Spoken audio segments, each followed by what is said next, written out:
we all have something to learn and to gain to make sure that we're continuing to do the best in this field. Coming up on Nonstop Local at 11, hundreds of first responders gathering in Spokane tonight, all to talk about the importance of their behavioral health units. Then a busy interstate in Philadelphia collapses. What caused the mound of concrete to fall? Plus, your taxpayer dollars purchasing an expensive plane to fight fires. Why Washington State says it'll pay for itself as Nonstop Local at 11 starts right now. This is KHQ Nonstop Local at 11. We start tonight with new information on a crash that left a woman dead. It happened this afternoon along South Palouse Highway and South Baltimore Road in Spokane County. Now, deputies say the woman was hit by a car as she crossed the roadway. The driver did stop and is cooperating with police. Investigators don't believe speed, alcohol, or drugs are factors in the crash. The roadway was closed for hours so deputies could investigate. Another crash, this one taking the life of a family from Spokane County. Good evening and thank you for joining us tonight. I'm John Webb. The Idaho County Sheriff's Office says it got a call about 4 people who didn't show up when they were supposed to yesterday. The family was last spotted in a vehicle at the top of Whitebird Grade near Grangeville. A fisherman later finding the vehicle upside down in the Salmon River just north of Riggins. The victims have been identified as 36-year-old Calvin Miller, 17-year-old Dakota Miller, 10-year-old Jack Miller, and 8-year-old Delilah Miller. It's not just crashes police officers investigate on a daily basis. They also respond to people threatening to kill or hurt themselves or others. That's where a new team aimed at helping those with a mental health crisis comes into play. As our Adam Schwager tells us, members of behavioral response teams from all across the U.S. are here in Spokane tonight. I got some folks with me. We're kind of worried about you. You hear police officers and first responders rushing to the scenes in your neighborhood. And some of those calls involve people struggling with mental health issues. That's where a new set of responders come into play. Co-response is, compared to most professions or response models, is still in its infancy. Daniel Sledge traveled from Texas as one of the 550 first responders to attend the Co-Responders Conference, or CoreCon, happening in Spokane. So I think getting folks together with common goals and collaborating is super beneficial. I want them gone and painkillers. These new co-responders help where some police officers struggle in an effort to ease the tension caused by the situation. I think we always have to have an open mind and learn from others. We definitely do not know it all. Lieutenant Jay Kernkamp has helped run the local behavioral health unit, which in May responded to nearly 600 calls. 75% of those calls were resolved without anyone getting sent to jail or the hospital, with only 2% ending in arrests. I myself have grown some ideas and taken some ideas back to our program of how to implement different interventions for those who have maybe died by suicide. Ideas aimed at making life-saving decisions for those in need. The group will spend the next 3 days sharing what they've learned in their community, hoping to make the streets safer for everyone. There's always new problems that arise and that we can all learn from each other. Now, that was our Adam Schwager reporting. The 3-day conference will focus on a number of issues, including the opioid crisis. If you want to learn more about this conference, head to our website. That's nonstoplocal.com.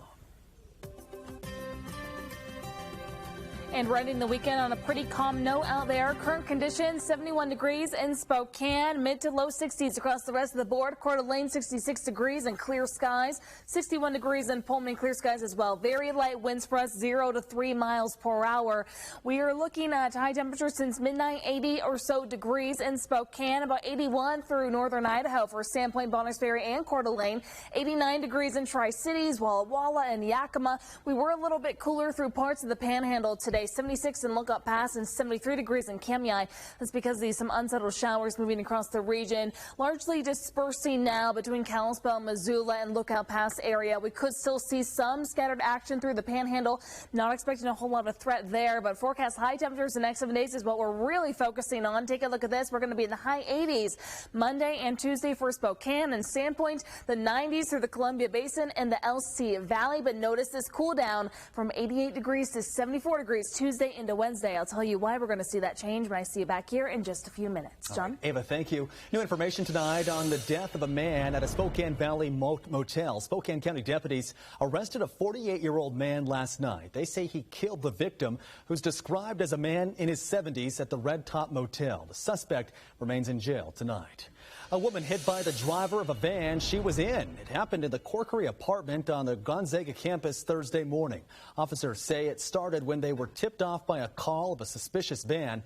That's when they reviewed the video and saw what happened. Investigators are looking for the driver and another woman as a person of interest. A scary scene playing out at one park after police say they found several Molotov cocktails. Kennewick officers say 2 men were threatening to blow it up.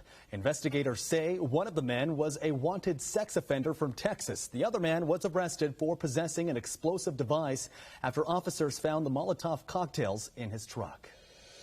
The Spokane City Council could soon make it easier to investigate Police Chief Craig Meidel.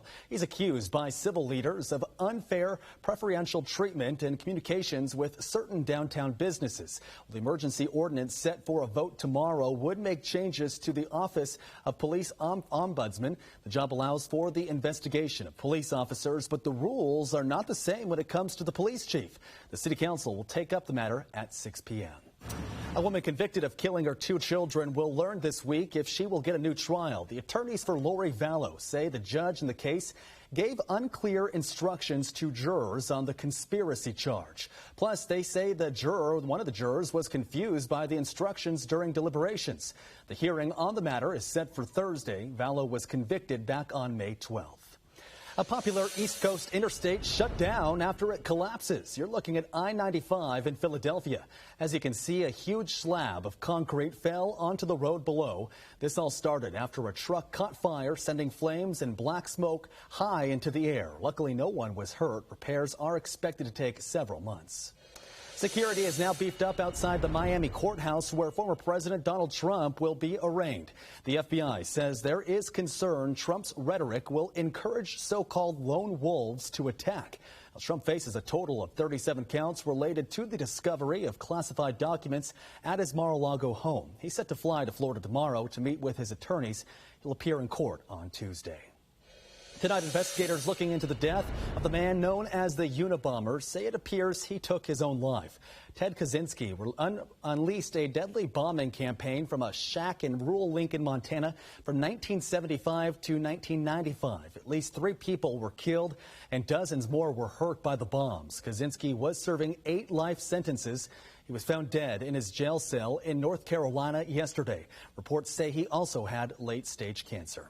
Well, firefighters in Washington State getting a new tool to put out brush and wildfires, and it could cost you more than $8 million. You're looking at the Kodiak K100. It's a propeller plane complete with a camera that allows it to send back live images and video to firefighters. The state bought two of them, I should say, and say they will pay for themselves by preventing fires from becoming more costly to fight.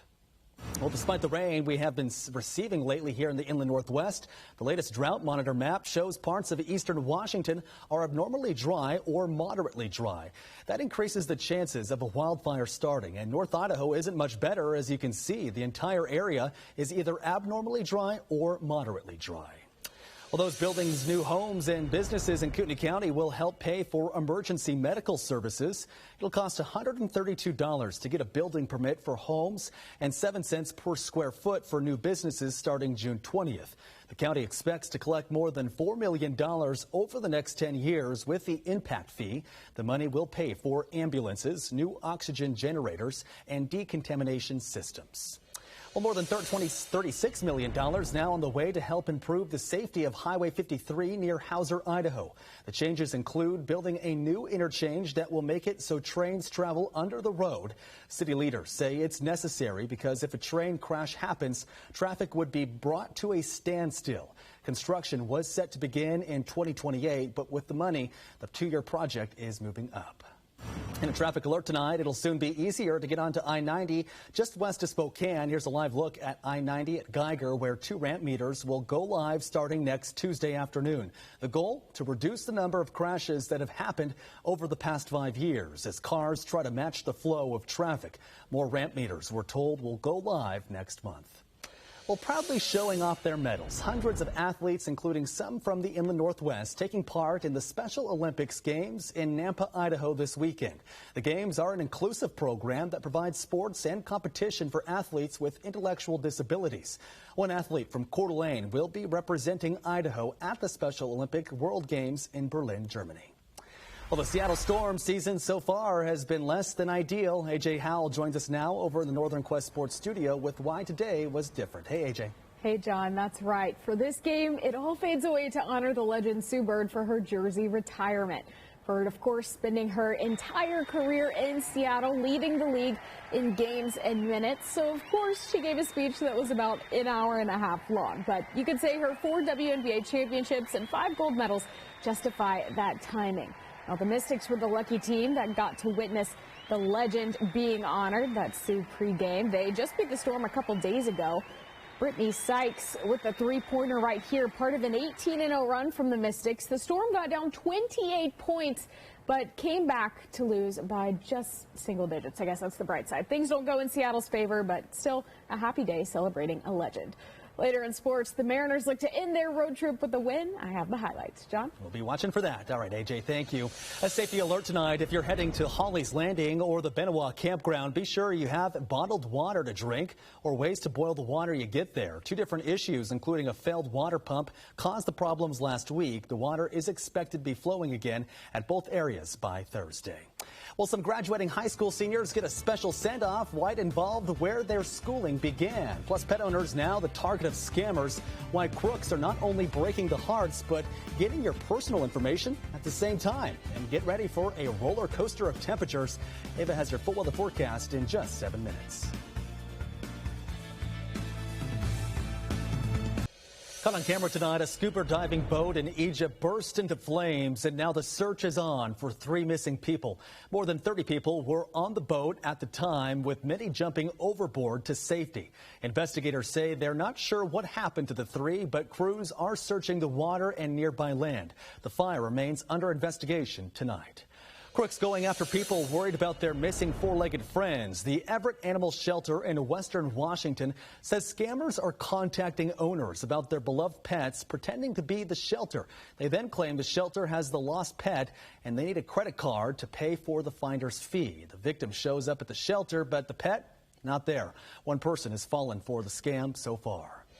You may be waiting longer for that package you ordered from overseas. The Port of Seattle shut down yesterday because of a labor dispute.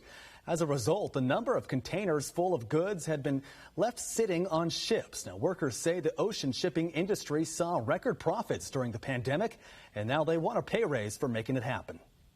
Across the Northwest tonight, one Washington senator turning her attention on helping farmers. Senator Maria Cantwell spent the weekend touring apple farms in Wenatchee while talking about reauthorizing the Farm Bill. The bill sets the policy and money for agriculture and food assistance programs.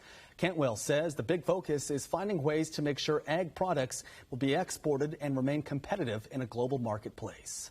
Well, June is Pride Month, and one celebration here in Washington State is helping members of the LGBTQ+ community. Today, a pop-up clothing drive was held in Richland. The clothing drive had clothes, shoes, cooking tools, and some other important resources like connecting people with Planned Parenthood and local health departments. LGBTQ people are very important members of our community. They work in all areas of this community, at Hanford, in the schools, and everywhere. And so without them, there wouldn't be a Tri-Cities. Organizers say events like these provide a safe space and make people feel loved and empowered.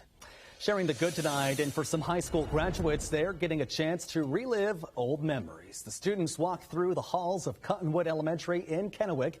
There was a school-wide clap to celebrate their accomplishment. This is the first year for the event to honor the students who started out there as kindergartners and now officially high school grads.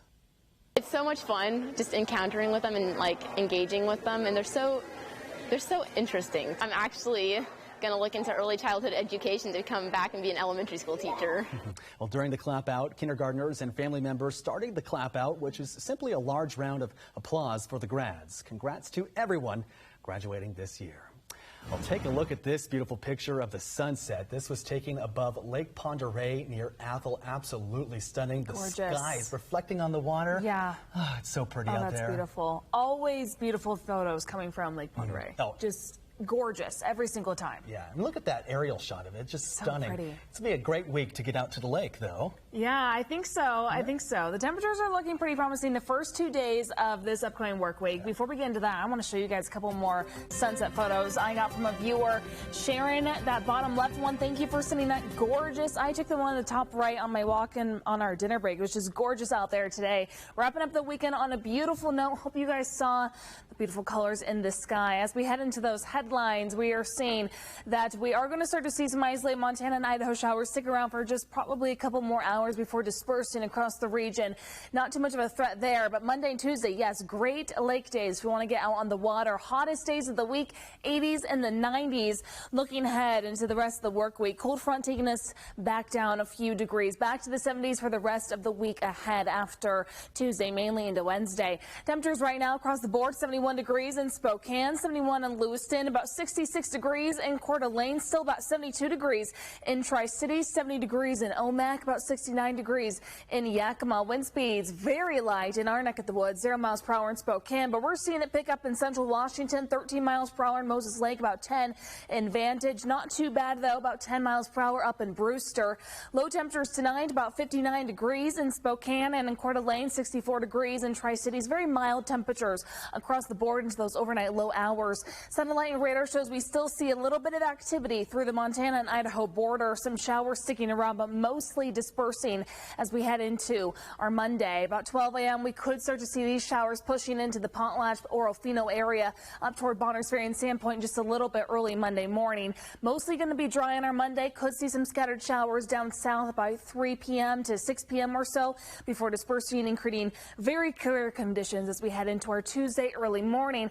Forecast highs tomorrow. We're only getting warmer from here. 87 degrees in Spokane, about 88 degrees in Coeur d'Alene, 94 in Tri-Cities, 92 degrees in Lewiston. Notice again the unsettled weather possibly in Montana, southern Washington, and the Idaho Panhandle. On Tuesday, we're a little bit warmer. 88 degrees in Spokane and Coeur d'Alene, 95 degrees in Tri-Cities, about 87 degrees in Kettle Falls. But we're going to start to see some winds come into the mix Tuesday evening. That's going to cool us down. You can see 5:45 p.m., 41 mile per hour wind gusts in Ellensburg. We're seeing upwards of 35 in northern Oregon, going to get to the 30s in the Palouse as well. We could see that upward of 40 as well. In Spokane, 26 miles per hour by Tuesday about 10 p.m. So these breezy winds are going to cool us down. Take a look at the 7-day forecast. Again, Monday and Tuesday, the hottest days of the week. Tuesday into Wednesday, though, that's where we're going to see that big drop. Back to the 70s, 74 degrees. Sunshine sticking across the board, though, as we head into the rest of the work week. 20% chance for showers as we head into next weekend. Enjoy Monday and Tuesday while you can. Stick around. We're back after this. Thanks for wrapping up your week with us. A volunteer at a pet center in Arizona took matters into her own hands to help the furry friends that she loves so much. Patty Holmquist loves to give the animals treats, but unfortunately, the shelter often runs out. So she started a fundraiser and promised to match every contribution out of her pocket. She was able to buy 115 boxes of dog treats, and there's more money for more treats. That's pretty so great. Exciting. Yeah, definitely. Look at them go. All right, let's get a final look at those forecast highs tomorrow, getting you into your Monday. 87 degrees in Spokane, about 88 degrees in Coeur d'Alene, 92 degrees in Lewiston, 94 in Tri-Cities. We are heating up by Tuesday. These are going to be the hottest days of the week. 88 degrees in Spokane, 88 degrees in Coeur d'Alene, 95 degrees in Tri-Cities, reaching almost those triple digits. Cooling down for a look up past about 55 degrees there. Here's that 7-day forecast. So we're taking a dip Tuesday into Wednesday because of some high winds, 20 to 30 to even 41 mile per hour wind gusts across the region, cooling us down to the 70s the rest of the week. So AJ, gonna come swimming with us beginning part of the week? I'll be there. Monday and Tuesday, everyone. See you next weekend, guys. Have a great night.